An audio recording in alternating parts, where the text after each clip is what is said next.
Ladies and gentlemen, boys and girls, welcome to episode 66 of Faith Practically. I'm Darian Claxton, and my guest today is Evan Morsell, the CEO and creative director of The Rare Perspective. How you doing today, Evan? Dan, I'm doing well. I'm blessed. How are you? I'm great, great. So happy to have you on with this conversation today. Let's bow our heads for prayer real quick. Heavenly Father, not by might, nor by power, but by your spirit, lead and guide our conversation today. In Christ's name, amen. So, Evan, tell us about yourself. Tell us about what you do for those who don't know you. I'm a strategic storyteller. I blend brand strategy and content creation to work together in harmony to really give different brands, different organizations the most optimal chance of success that they possibly can. Nice, nice. Now, you were an entrepreneur like I am. Now, you started, tell us about the path, because you started as a photographer, right? That's true. How did you get there? Because a lot of people, they do photography. Say, I can shoot a little bit. I know a little bit about some equipment. I know about lighting, and they kind of stay in that zone. Tell us about your path to this business that you've created for yourself.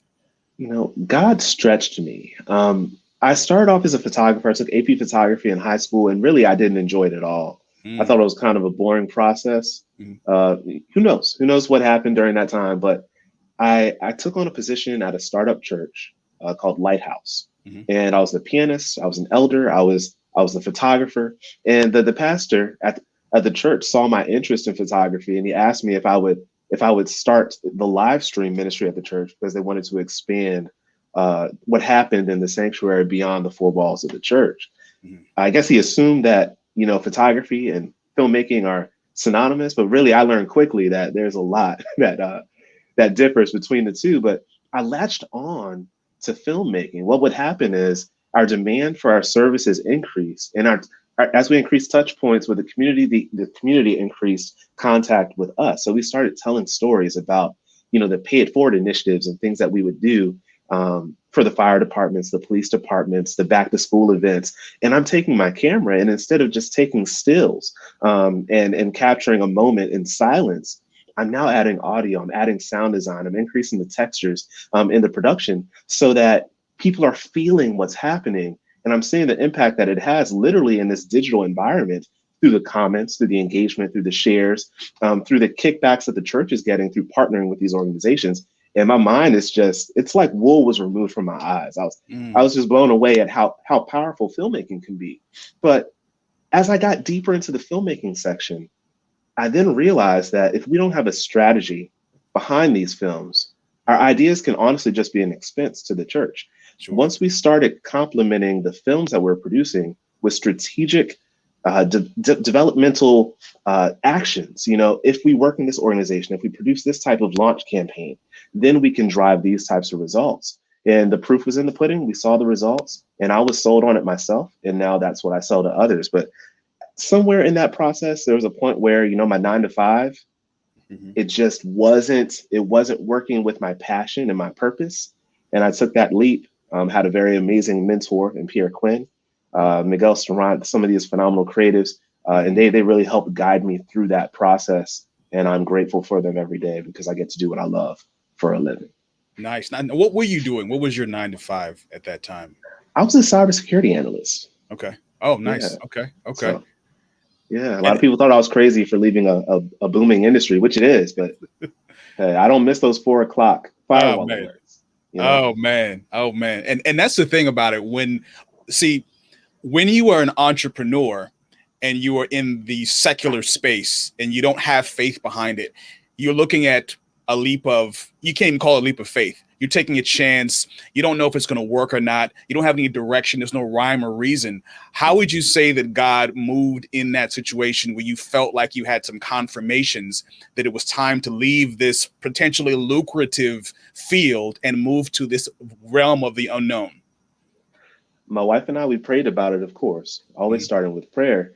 But then there's something called your reticular activation system. The RAS. So the best way I can describe how it works is if, say you bought a new car, say you bought a white Tesla, and prior to buying that car, you didn't see any white Teslas anywhere. But once you purchased yours and you're looking at it every day, you start seeing these Teslas that just pop up. It's like everybody bought a Tesla the same week as you. And what worked for me with my reticular activation system is that I started taking on side jobs. I started working with different churches, producing testimonials and different interview style films with B-roll. And churches would reach out to me asking if I could do that for their church, just from word of mouth and referrals. And as I started to look at different churches, as I started to look at different opportunities, I could see myself in that position where I couldn't see myself before.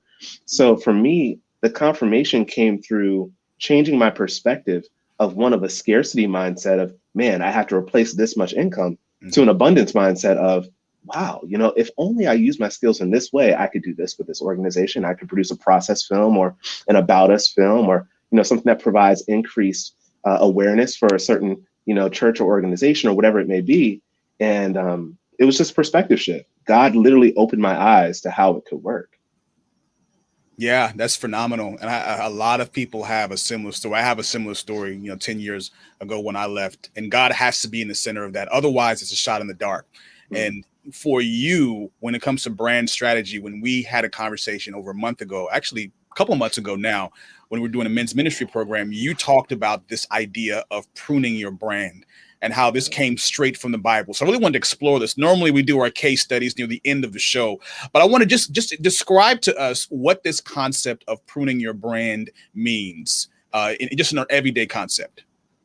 So the process of pruning a brand is auditing the systems, auditing the structure, auditing the people and resources that are present and actively working in your brand or not actively working in your brand, and determining which are healthy and which are not. Once you go through this using certain metrics or simply looking at the return on investment that you get from them, you then determine whether or not they're worth keeping or whether or not you need to cut back certain areas in order to increase your strength, your size, your power in other areas of your brand. So an example of that would be, let's take a church who is really strong in hospitality. They're really strong in community outreach, but they have maybe 10 to 12 other ministries that they're trying to put just as much energy and effort into. Yeah. So, although, yes, maybe the 50 plus ministry has 3 people and we love those people very much and very dearly, it may not be worth 50% of our effort in making that a thriving initiative. What would it look like if we pruned the 50 plus ministry to equip them as wisdom leaders in the church, where they can share their insight, where they can share their experience over the years as they've matured in their walk with Christ, and share that with younger individuals to kind of coach them, mentor them, and guide them as they continue to help their community where the majority of their effort and impact is. That could be a way that you prune a system in a church. Or maybe it's looking at a teleconference or a telestream where you're calling in every week, but you're not using a system. You're just, kind of tagging everybody in the call. And it takes a lot of time. It's draining. People aren't looking forward to it. How can we create a system that's more efficient, more effective, and provide the resources, the white papers, the process, whatever you want to call it, to coach those who are a little bit hesitant to making the change along the way, so it's not as big of a pill to swallow. Those are just different ways that you can prune. Yeah. Wow. And we're going to talk about the reference in John 15 and see how dive deep into that. But I want to touch on what you mentioned there with consolidation, as it were. And so is this something that you have presented in churches in terms of actually suggesting what does that look like when pushback comes from that small ministry, that small department, that they are just gun-ho with their 2 or 3 people, but it's a drain on resources? How do you have that kind of conversation in a way that's not offensive, that's not, the discomfort for change can be mitigated somewhat? I always position the conversation towards the opportunity that you're getting to embark on. Instead of we're losing this, we're gaining this. That's usually how I try to structure all the conversations. And just being completely transparent, I found that I have easier conversations at churches where I'm not an attending member. I'm the guy that they brought in. So it's like, instead of them listening to someone who's at their church who might have been saying the same exact thing that I came in to say, because it's coming from another party. And because nobody knows the rare perspective at that church, for some reason, it's like I just performed a miracle, despite the fact that the miracle was already there. A lot of our churches are already equipped with the individuals who have the skills and talent that are needed to really bring their digital evangelism, their ministries to another level. But it requires the ability to remain teachable. It requires an open heart at all times, and a perspective shift. That's primarily it. But when I'm having the conversation, I do a pro and a con. I also really try to emphasize, just what the Bible says. Oftentimes, with the majority of churches that I've worked with, they go away from the fact that Christ met people where they were. Yes. Regardless of the conditions, regardless of how challenging it was to get to them, he found a way to get there, and he found a way to meet their needs. If we're not going where people are, that's really the biggest chop, if you will, in the pruning process, is realizing that, hey, we've done this for 20 years and it worked for the first 5 to 7, but now we may need to shift our techniques. Not even we need to shift our techniques to being more effective by increasing our proximity or decreasing the distance to our target audience, really meeting them where they are. And then you can have more impactful ministries because you know what their needs are through having conversations, through having engagement. Got to show those pros and cons, got to change your perspective. Wow. Now, you said something there that I know is a touchy subject, particularly in our denomination, and that is change. That is doing things a different way, because the thought process often is that the Bible is still relevant today as it was 2,000 years ago. God's the same yesterday, today, and forever. And so literally when the internet came out, the Seventh-day Adventist Church was one of the last people to embrace it, because we said, it's the mark of the beast. We can't do this. And then we catch up. We see everybody else doing it. Right. And so the thought process is, let's keep doing things the same way because God doesn't change. So how do you counteract that notion when you're coming in and you're trying to have these changes for updated technology? Here we are in a COVID-19 society. We have to change. We were forced to change. But even before that, we were pushing for certain things to be done, for the gospel to be preached in a way that's more modern, right? But how do you draw the line between watering down the message to be more popular and just actually adapting in a way that's effective, if that makes sense? Definitely. And I mean, we dropped the ball with the health message. We were the most plant-based organization as far as denominations go before this plant-based wave. I think we talked about change, but there's also another word that starts with a C, and it's culture. I think we have to look at the culture of our organizations. We're looking at the core values of those organizations, and then looking at this is a great segue into John 15, but the fruit that they bear. So you don't plant a lemon tree and get apples. It just doesn't work that way. So if you're saying that you're doing these things, it requires us to really check ourselves and to be honest, and it's uncomfortable. I mean, I think about the pruning process. You're taking a large tree, you're chopping it down. It's not the most comfortable thing to do. But so to really answer your question, I think that we have to be honest with ourselves. We have to remind ourselves of why we're doing what we're doing, and we have to look at the example that Christ gave us in the Bible. If you really look at Christ in his ministry, all he did was create change. Yeah. His entire ministry was about changing the lives of people, changing the perspective. If you look at the Pharisees and him working on the Sabbath, right? That was a huge change to their understanding of how things should be done.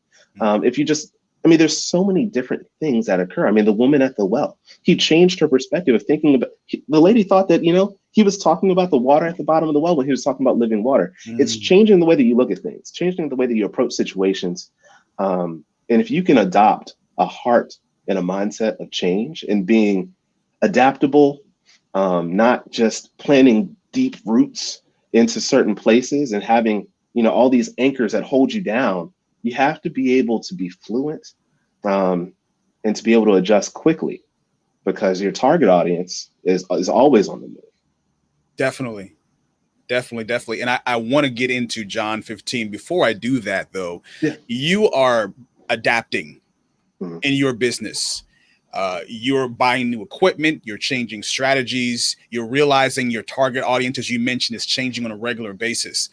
Yeah. How, when you are in the world, per se, what kind of challenges are you facing when it comes to compromising, when it comes to people, you having to adapt in a certain way. And I think as entrepreneurs, we find ourselves having to adapt into environments, into spaces that are not faith-based. What are some things you would recommend to an entrepreneur, to a business person, someone trying to go out there and they know that compromise or the temptation to compromise and adapt in a way that's not comfortable for their conscience, they know that's coming. How do you deal with that? And what would you say to somebody who's dealing with that?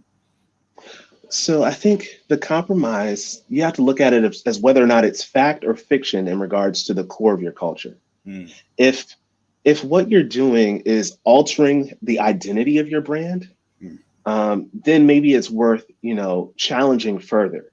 But if it's simply something that maybe reverses or alters the direction that you take to produce content, or the way that you go about reaching your target audience, or how you share your process, how you inform your clients of the value that you provide, give it a trial run.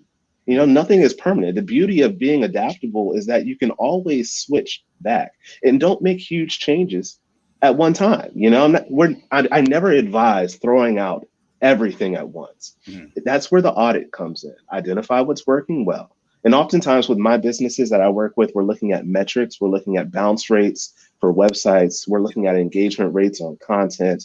And we'll look at those that are peak performers, and then we'll look at those that aren't, and we'll sub out the ones that aren't performing as well with the new strategy or approach that we want to implement. And then we'll measure that against those peak performers, and we'll continually do this process. It never stops. And that's where you continue to grow as a business, as a brand, as an organization. Yeah.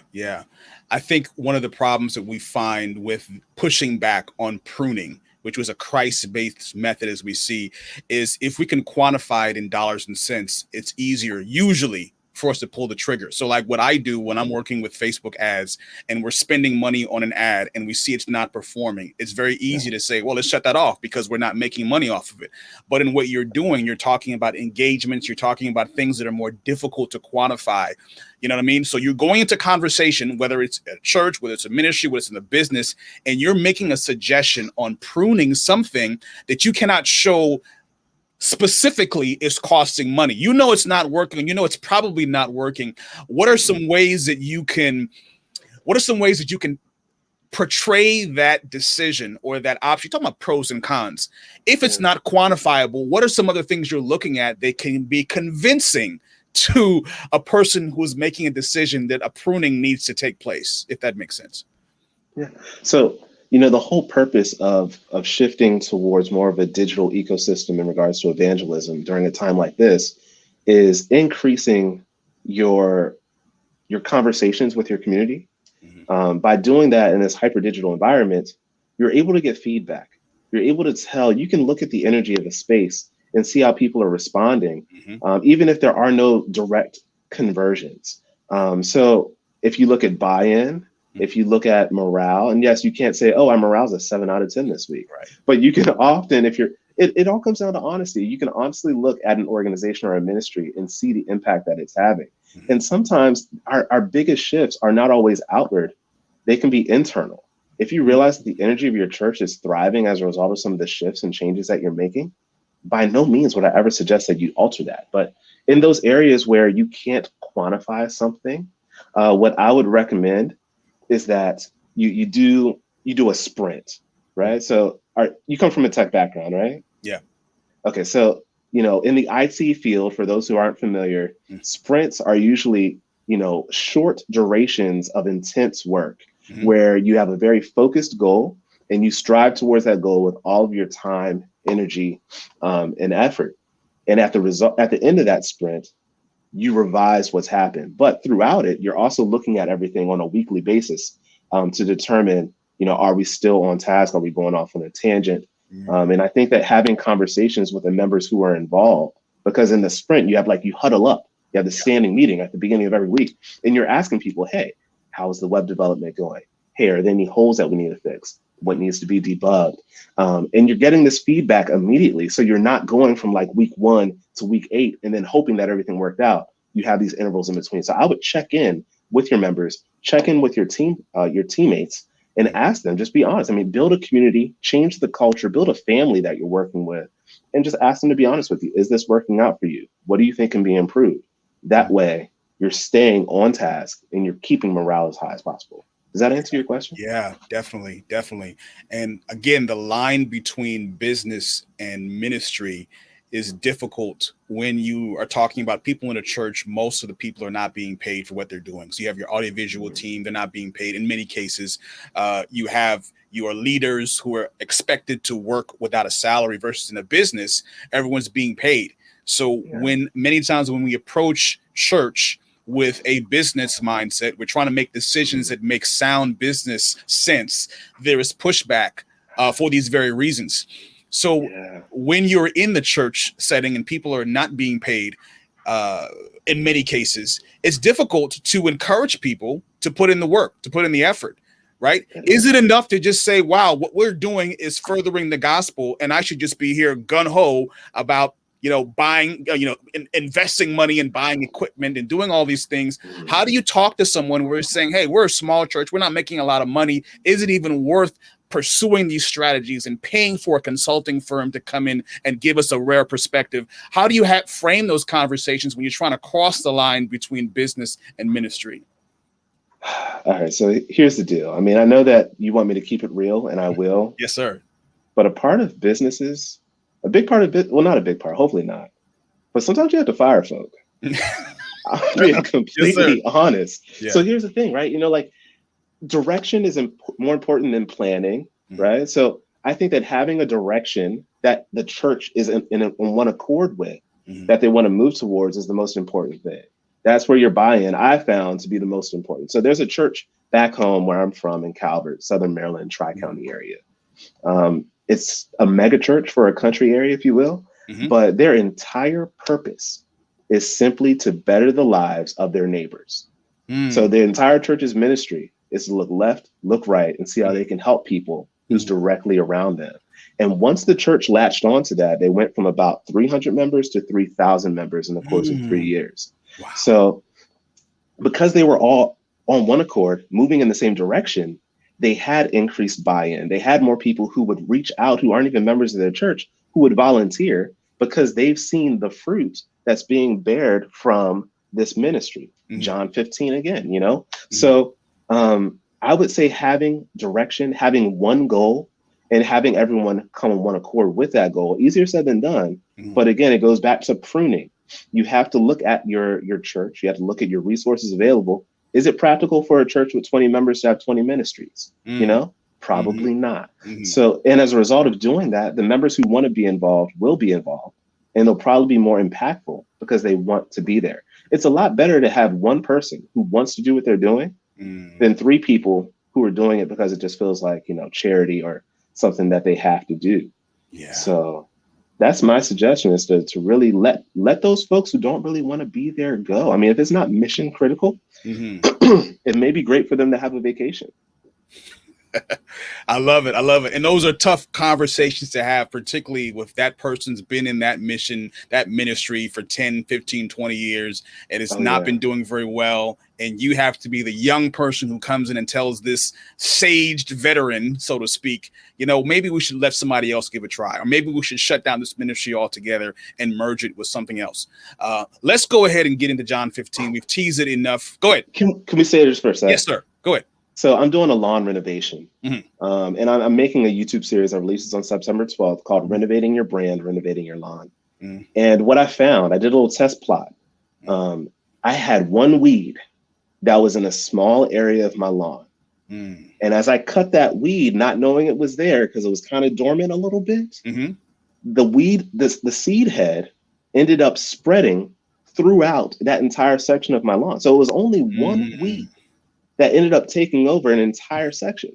Wow. In times in our ministries, if you have one ministry that's a weed, as far as their impact, that weed can then become toxic and take over an entire, 2 or 3 ministries who are nearby.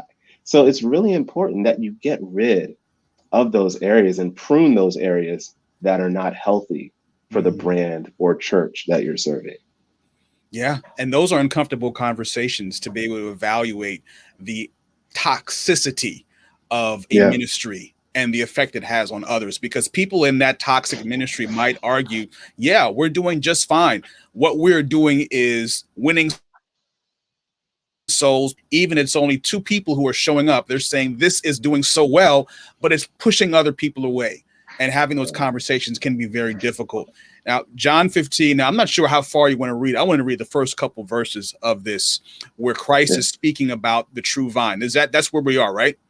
Yeah, I think if we go up to 7, I mean, really 1 through 8 covers it, but as much time as you like to allot, I'm good. I'll go ahead and read this, and you tell me what you pull from this and how it relates to this pruning event. Okay, so Christ says, I am the true vine, and my Father is a vine dresser. Every branch in me that does not bear fruit, he takes away, and every branch that bears fruit, he prunes, that it may bear more fruit. You are already clean because of the word which I have spoken to you.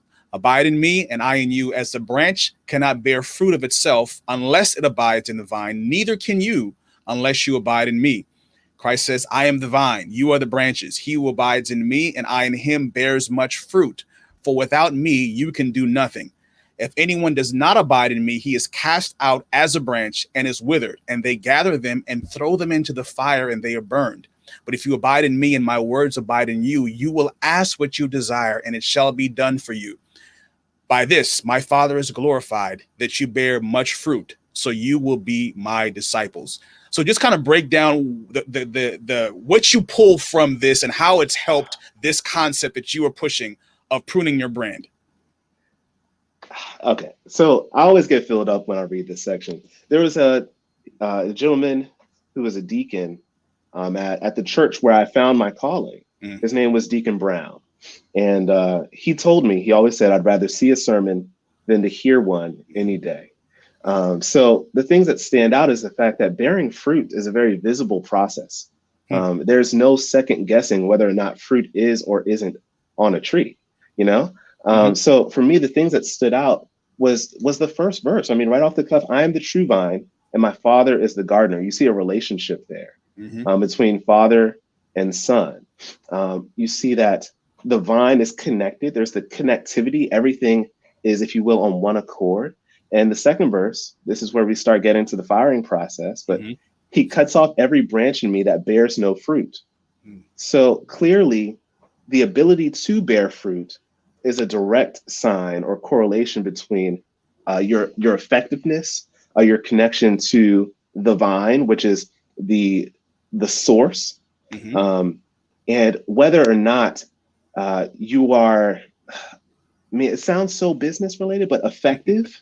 Yes. I had a friend who always talked about KPIs, key performance indicators, but your effectiveness really determines whether or not you make the cut when it comes to pruning. So those who are not effective, those who do not bear fruit will be pruned. Well, they will not be pruned. They'll be cut off and thrown into the fire. So the other thing that I thought was interesting was, pruning seems like a scary process. Yeah. But the text tells us that pruning is what you should desire, because pruning allows you to then bear more fruit.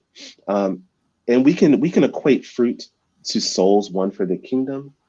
Fruit could be, greater ministries, greater impact. But the beauty of it, I think, was really sealed in the end, where he says, this is to my Father's glory, that you bear much fruit, showing yourselves to be my disciples. We always talk about members versus disciples when it comes to the effectiveness of our church's ministries. And we're always striving to be disciples. And I think the text is clearly showing us here that by bearing more fruit, by going through the pruning process, that is how we'll achieve that goal and pleasing and glorifying the Father. Yeah. Break down that for those who don't know. When we talk about members versus disciples, a lot of people feel like by showing up to church, I am a disciple. So talk about that dichotomy really quickly. For sure. So a disciple is a follower of Christ. A disciple is someone who is actively engaged in fulfilling the things that Christ has called them to do.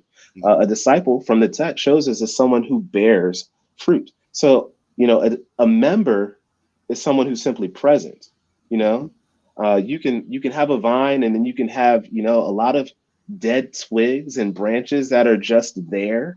Or if they're too weak because they haven't been active or they haven't been pruned, they wouldn't even be able to bear fruit because of the lack of health and strength that they have to be used. So a disciple, I would say, my definition, I wish I had a text for this, but it is a follower of Christ who lives the life of Christ out in their day-to-day activities, as opposed to a member who is more so sedentary.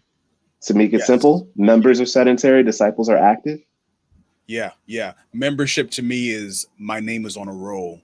I'm on the books, and that's all I have to do. Versus carrying out the Great Commission in Matthew 28 and actually making disciples of others. I've been changed. I'm not going to keep it to myself. I've got that fire in my bones, as Daniel mentioned. Now, going back to John 15, did you want to say something real quick? Oh, I was just going to give another example. I had a membership to Gold's Gym throughout the entire pandemic. There you go. There you go. Yeah. Because I had a membership, my body didn't change at all because I didn't go, you know? Yeah. So just to give another example of how you can be a member, but impacting and bearing fruit does not happen until you become active. I love it. Great example. I love faith in action, right? Yeah. I love that. Now, going back to John 15, I want to ask you this. I actually want to make a parallel to another parable that Christ told.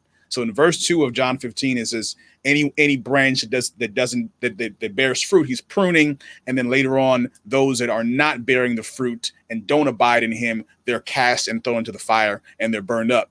And in Luke 13, there is a parable of the barren fig tree.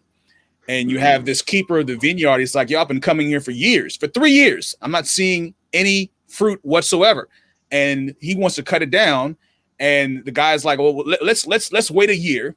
And then I'll dig around it and then I'll fertilize it. If it bears fruit, fine. But if not, then go ahead and cut it down. I want to talk about the time frame.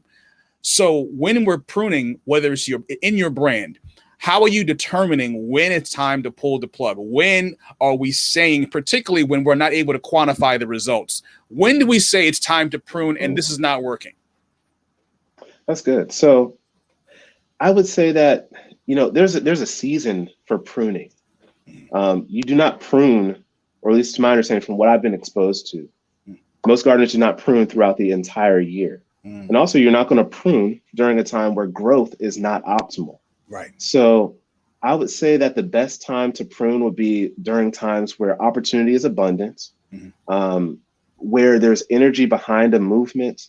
But if you see that in the midst of all of the help, effort, and resources that are going into helping this ministry, if it's not bearing fruit, if you're not seeing results, then that's when I would start to take caution. I wouldn't cut it immediately, because the parable of the fig tree, I believe some people relate that to repentance or grace, like forgiveness. So give it a cautionary, like a probation period, if you will, because nobody gets fired from one bad offense. They're usually given a warning, a letter of reprimand, whatever it may be. And then as you continue to look at this limb, this member of your organization, I would then choose to, give this organization, give this area of your ministry some objectives, some things that you'd like for them to achieve, right? Maybe they're not bearing the same size fruit as other limbs on the vine, but if they are bearing some fruit, then they may be worth keeping around. But literally, I would take it literally from the text. If you don't see growth over whatever you determine to be a safe amount of time, 3 months, 6 months, a year, then it may be time to prune. Yeah, don't just go cutting stuff, off the cuff. Give people a chance. Yeah. And then, so it's not even just the time frame of when we're supposed to be pruning. It's actually knowing what to prune and knowing how much to prune. So one example comes to my mind. This is I love Sabbath school. I teach Sabbath school. We have a broadcast in the morning, and I know there's several churches in this COVID environment that are still doing phone conferences. They're not on Zoom, or they're doing a Zoom conference, and it's just for that church, which is fine.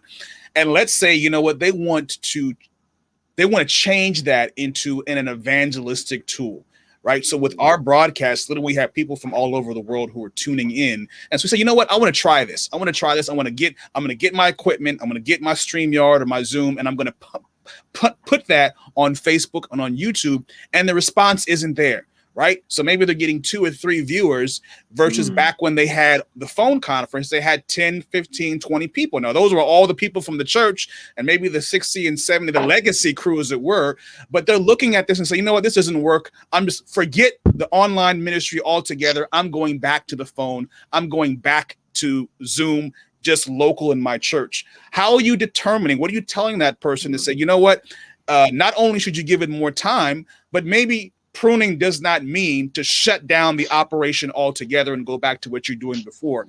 Pruning has different looks. Maybe you're looking at the quality of your broadcast. So how do you describe that? How would you tell someone to not, burn the whole thing down and start over again, as it were? So Darren, I think they need to get their dirt right, to be quite honest. And by that, what I mean is pruning takes place after your soil is in good condition. So your soil is the foundation where you feed the plant with all the nutrients that it needs to go through photosynthesis. So when I say that you need to get your dirt right, maybe you set up that virtual Sabbath school, but you didn't put the fertilizer that you needed into it to give it the right opportunity to grow and bear fruit. So there's often, these ambitious goals that we have, but if we do not provide the coaching and education that's needed to really make them successful, we'll see those end results where, we're a little bit let down. So maybe instead of saying, brother, sister, so-and-so, it's time to cut this. It's, hey, maybe we can look at ways that we can educate our members to increase their buy-in on using this, because this is a big leap to go from, telephone Sabbath school. My parents did this for a year at their church during the pandemic. Yeah. They would all call and they would read together, people speaking over each other, So, it just required a little bit of coaching on how can we have a Zoom call. And then as you go, that's where the pruning process continues. You go from Zoom privately to Zoom publicly. And then maybe you increase your platforms to increase your reach and your ability to spread the good news in that manner. But oftentimes I would take it back to the source before I go anywhere else. Is your soil in good composition to grow? Do you have all the elements that you need for this plant to bear fruit?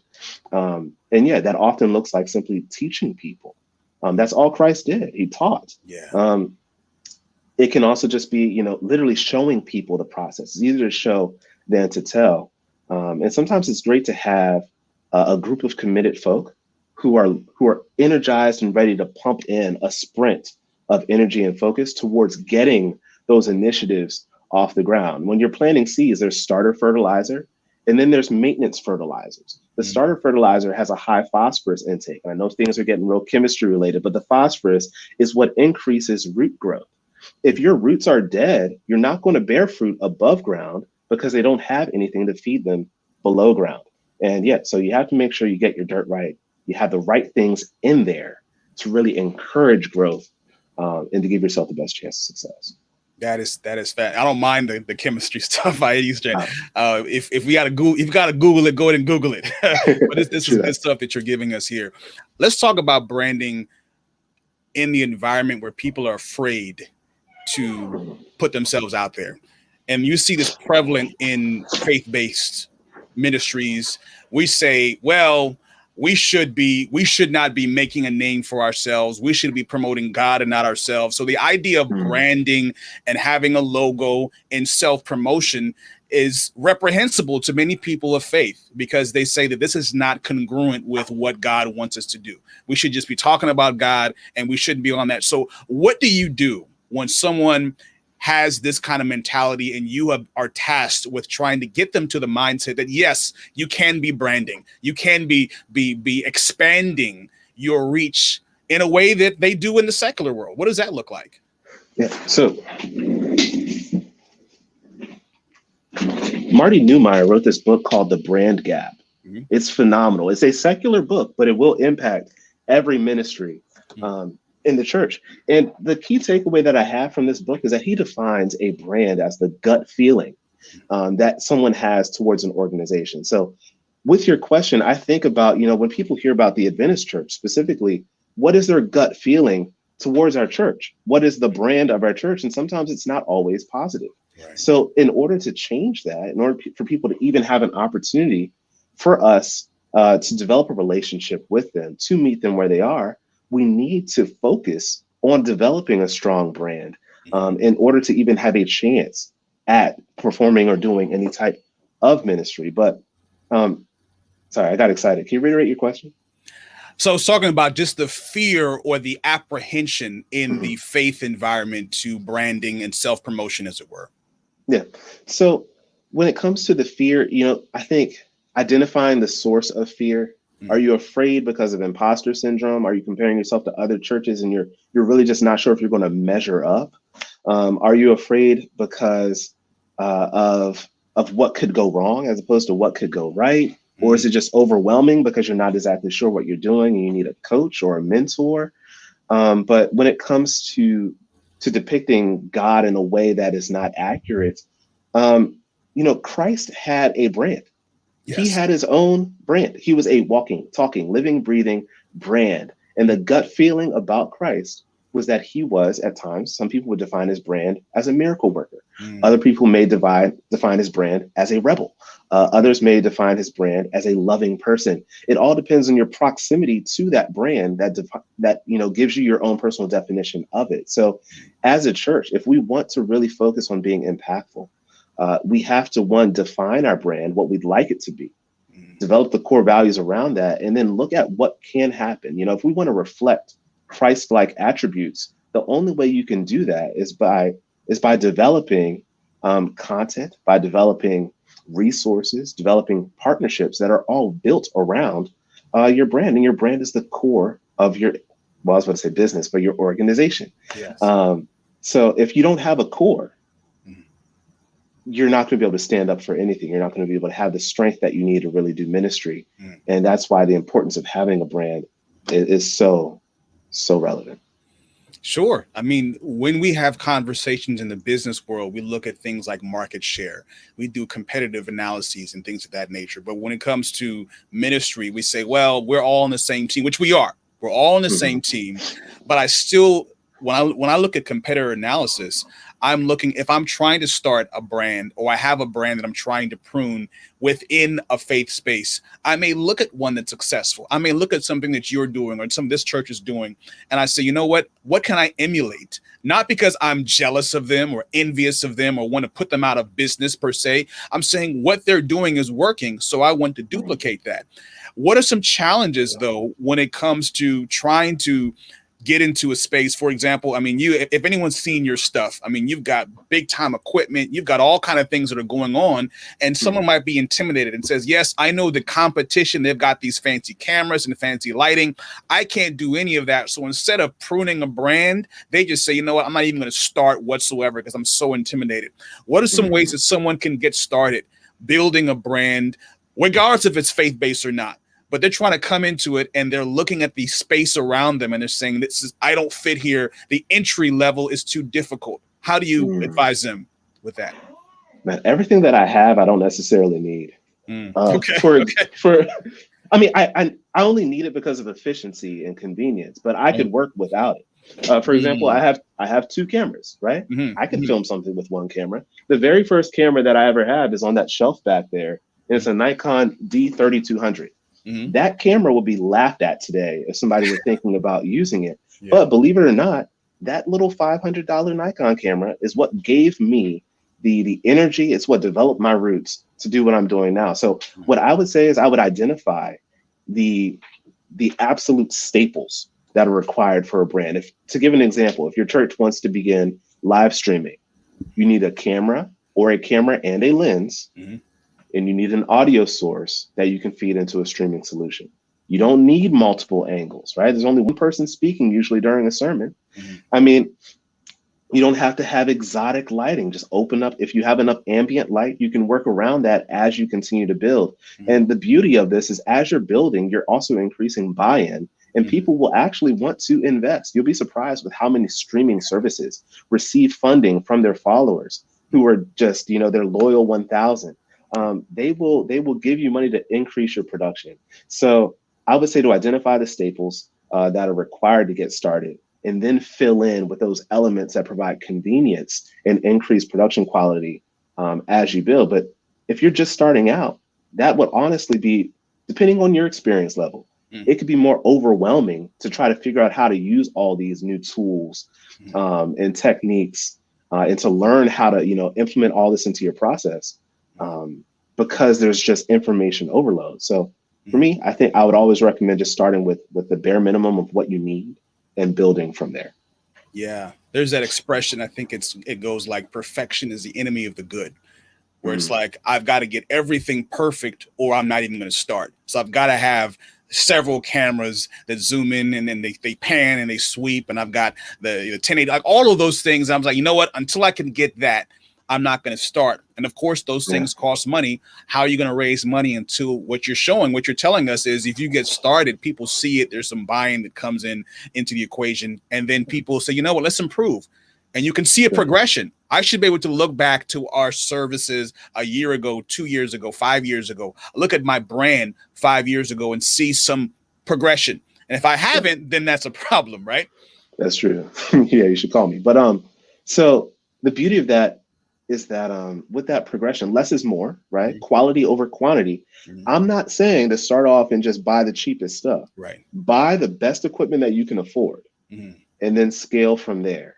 And really focus on, storytelling. If we're talking about streaming, right, just from that context, make sure that what you're doing has the most value, the most significance, the most impact that it can. Because I'd rather watch something that's produced with minimum equipment than something that was produced with, Hollywood production level, but with no context or detail.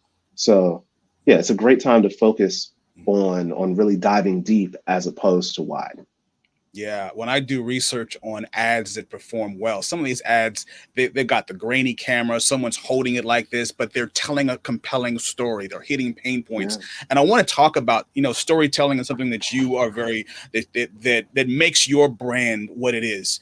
What are some keys to effective storytelling? And how can you tell if someone does not have those skill sets? And how will they improve that in terms of saying, I don't have a good equipment, but my storytelling is on point? What are some of the components of building those skill sets? At a young age, I learned how to play the piano. And for very vain reasons, I would judge whether or not my recital performances were effective based off of how many people were crying when I finished. Oh, wow. Okay. I love it. The reason I share this is because I had to learn how to play the piano in a way that built up to some type of climax. And with every great story, there's always a build. There's always some type of rise. And the easiest way that I can recommend that you do this is by having a plot, some type of issue, some type of problem that you're solving. And we can just do a live demo of this really quick. Every great story has 4 Ps. People, place, plot, and purpose. If you can identify the people who you're addressing, your target audience, where they're located, what place they'll be in. Google does this with what they call, design thinking. They build all of their brands around this design thinking model. So people, who's your target audience? Plot, where are they located? Place, where they're located. Plot, what is the problem that you're solving?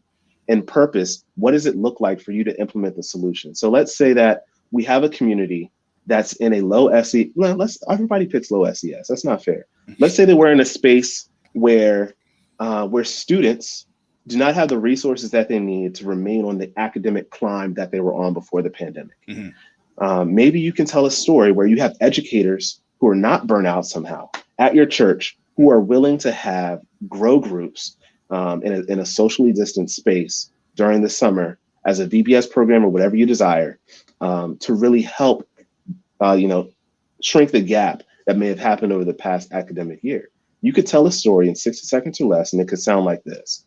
I'm here with Dr. Claxton, who is a renowned educator in the area of history. And he is really, really passionate about helping individuals who simply cannot help themselves as a result of means that are beyond their control. You see, here in our community of, Brownsville, we have all of these ripe youth who have a promising career, and unfortunately, all of their extracurricular programs have been cut short. What Dr. Claxton has decided to do is to dedicate Tuesdays and Thursdays here at the Breath of Life Church, where we will train, educate, and equip our community with the tools and resources that they need to succeed in the upcoming year. Would you be interested in taking advantage of this opportunity? If so, register at the link below. And maybe you do something like that. You've addressed the problem. You talk towards your target audience, being the people in your community who need extra help. You give an experience in who you are. You're the person. And you've also provided purpose in the solution that you've provided to mitigate that issue. So that's just an example of how you can do it. Remember those 4 Ps? You tell a great story. Also, if you focus your content around the 4 Es, educate, empower, entertain, and encourage, that's usually content that people will gravitate towards. So what are those 4 E's again? Educate, empower, entertain, and encourage. Love it. Love it. Love it. I love the alliteration. When I've taught framing videos and content, I'm always trying to find nice acronyms, and it's always difficult to find. Alliteration makes it very easy. And I think this is something that's very lacking. Even when I think about going back to Sabbath school teaching, and literally I've dealt with classes where someone goes up there and they're reading Sunday's lesson, Monday's lesson, Tuesday's lesson, or you have a preacher who they're reading their sermon, and it's very, as opposed to telling stories. The most compelling ones are, because this is what Christ did. If we are supposed to follow his example, we're supposed to be Christ-like. We can't be there just kind of half, doing things in a way that you mentioned quality and quantity. Like, our quality has to be representative to say that, yes, this person is a Christian, they're a person of faith, but they bring good value to the table. And there's something about a compelling story that brings them. Has this always been a focal point for you? Or was there a shift for you where you realized that this was something that was lacking in your particular? Because again, you started as a photographer. When would that light really come on for you, where you realized this was a vital part of your potential success?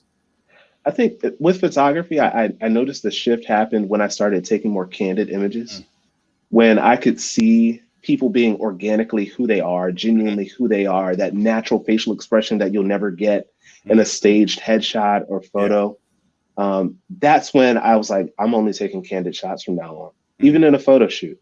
Like, hey, I want you to evoke this emotion or tell me about a story, and then we'll just start chatting. I'm holding my camera the entire time, taking pictures of a natural laugh. And that's when it really started to click that when you can have people be genuine and express it in a way that's naturally to them, that's when you drive the greatest success. So the shift happened. It happened in my business when I realized, like, coming out of cyber, all these analytical minds, everybody's like, ones and zeros. And I had to work in the creative space.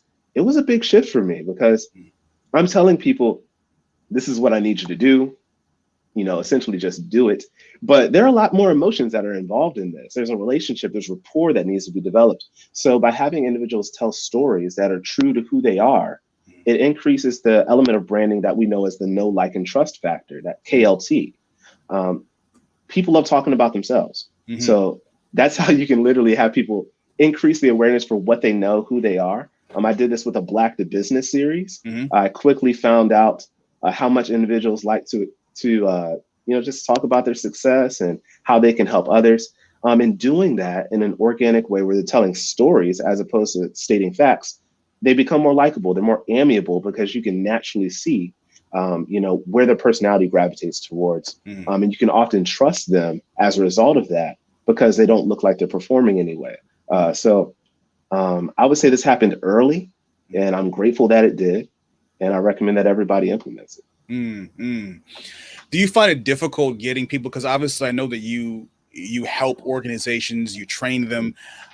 Do you find yourself struggling to present the value of what you provide in a dollar amount? I know it's a Sabbath, but I mean, do you struggle with that even in a church standpoint? Because churches are trying to, they're trying to save their money, they're trying to save their budget. How do you quantify the value of what you have to offer an organization when they're like, well, how much money am I going to get if I pay you this money? How do you quantify that to an organization or a ministry? So Blair Enns, if you follow The Future or Chris Do, he is a marketing and pricing specialist. And he's really coined the term value-based pricing. Oftentimes we look at things as an hourly rate or a project-based rate. But if you look at the value that something's providing, it changes your pricing model completely. So let's look at tithe because that's a sensitive subject. Mm. If you're looking at the annual number of people who are coming to your church, visitors and members included, and how much you're bringing in from tithes and offering over the course of a year, not implementing any digital solutions, and say you're bringing in, I don't know, for simple math, $100,000 from non-tithe paying members, right? And you only have, on average, I don't know, maybe 10 non-tithe paying members coming in over the course of a year. The way that I would show it is a simple equation. If you can increase the number of visitors that are coming to your church by, let's say, 25%, what would that look like financially for the amount of tithe that would increase? And then they start seeing the numbers. And then they notice the trends.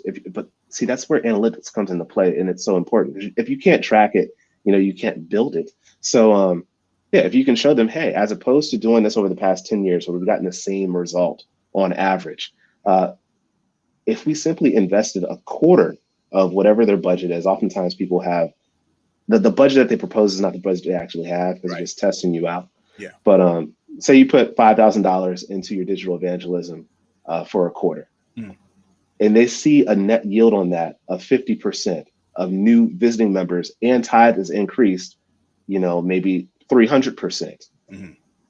It's then easier to get them to further invest. So you have to look at the risk, but you also have to look at, the reward. So by quantifying it in that way, it's usually easier to share. And then also breaking down the cost over the course of a year.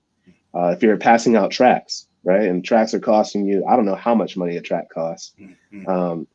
Social platforms are free. Right. So for the most part, until you start paying for ads where you would reach out to, Darian Claxton to do that, of course. So, if tracks are costing you $1,000 a month, that's $12,000 a year. Imagine if you put $12,000 into, social media ads where you can actually control and target your audience. I mean, this is probably where you should take over the conversation, but you can quickly see how, the average return on a tract, which, yes, may not be quantifiable to an extent, but you can tell how many people are signing up for programs. You can tell how many people are walking in through the doors digitally or, locally at your church. And you can ask them, hey, how did you find this? That's where the follow-up comes in. And then you can prune from there to refine it and make it more effective. So there are definitely ways to quantify this. Yeah, I love that's great insight that you're giving. And it's uncomfortable conversation when we're talking about if a church's only focus is boosting tithe. Then we say, well, we're not ministry based. We're not gospel based. We're not discipleship based. We're just about all the money. And just in closing, how do you counteract that argument? How do you counteract the argument saying, I deal with this all the time. You should be giving away your services for free. The rare perspective, you should come into our church and you should be giving training because it's about building the kingdom, sending people to a place whose maker and builder is God, all of these platitudes. How would you counteract that argument that says that you should be giving away your stuff for free because it's for the church? Yeah, my server isn't free. The equipment that I've invested in, that was not lent to me. The time away from my family, I'm not, just making money on directly. The years of experience that I've invested in being able to do what I do at a high level, that costs. Efficiency is not cheap. And yeah, of course, not every disciple at a church can be a paid member of your church. But what I found is, for example, the majority of positions that I've had, like as a pianist, I was compensated. As a brand strategist, I was compensated. But the thing is, oftentimes the value and impact that I'm adding requires so much effort outside of just showing up on a Sabbath morning. So because of that additional investment is usually how I'll justify compensation. But even when you look at the Levites in the church, they were compensated. There's a text in Deuteronomy where they talk about taking off, I believe, the 7th year of tithing to invest it into the community, into the ministers, into the musicians and things of that nature. And you see that they were compensated. So because of the amount of time, because of the sacrifice that's involved outside of being a member, right? I would argue that a lot of paid members are disciples, And I'm not saying that all disciples should be compensated because of the activity that's required beyond the scope of your church service. Mm-hmm. That really does cost. Yeah, It yeah, really does cost. yeah, How yeah. do how do you feel about it though? Yeah. I agree with you. I think that everything we do should have a biblical precedent. If we're going to say we're all about ministry, we're all about the end game for salvation, then let's look to see what the Bible says. And you had some great texts from the Old Testament. And if you want to argue, well, that was a Levitical system that's no longer in place. Paul talked about, I believe it's 1 Corinthians 9. And I quote it all the time, was basically saying that if you are dedicated to preaching the gospel, whatever that looks like. It's not just you on the pulpit. Whatever you're doing is a dedication to furthering the gospel. You should be living off of the gospel. Christ mentioned, quoted the Old Testament, which is still valid.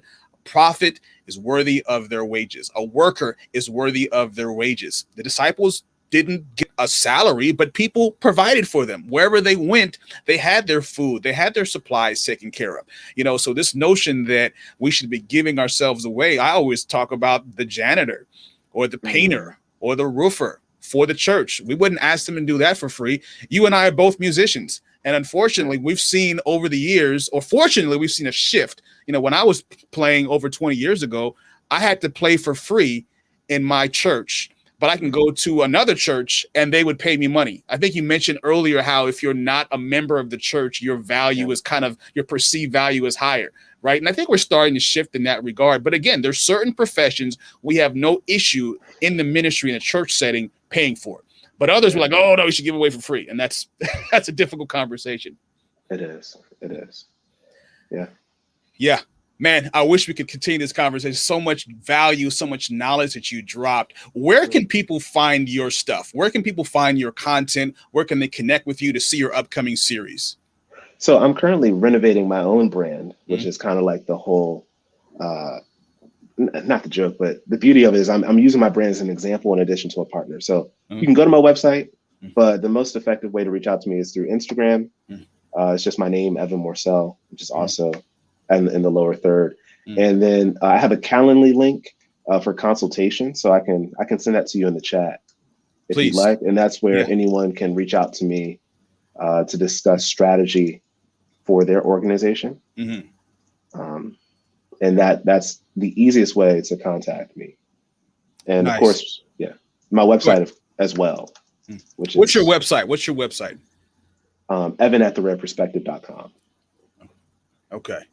Perfect. And I'll throw those in the chat afterward. I know you also have a YouTube channel. Let me put that in there as well. So they can catch your stuff. And again, I would say do not be intimidated. When you see this brother's stuff, it is high quality production.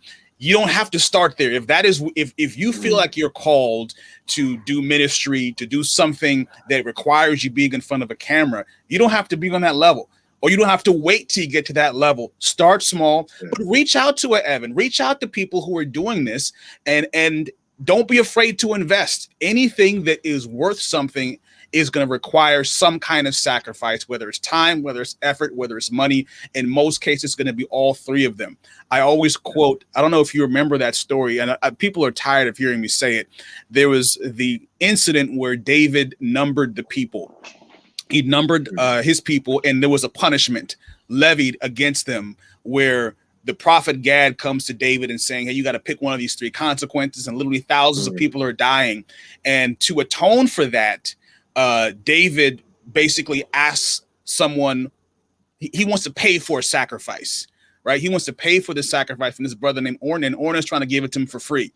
And David's like, no, I'm not going to sacrifice or give to God something that's not cost me anything. So again, we have presented several biblical precedents that show the value of this, the value of storytelling, the value of pruning your brand. So I'm just so thankful, Evan, for your conversation. Any last words, any last thoughts that you want to have to leave with someone who maybe they're just tuning into the end? What's something you want to leave them with? Strategy. Or content without a strategy is just an expense. So always keep that in mind. Less is more.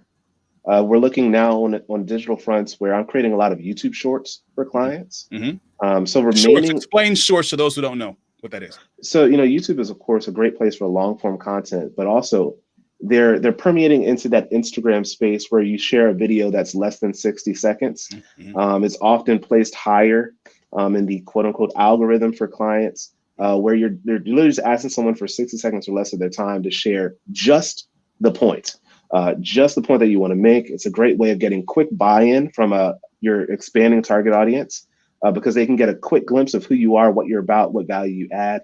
And then that's a great way to increase your subscriber count if someone sees that they like the shorts that you share frequently enough.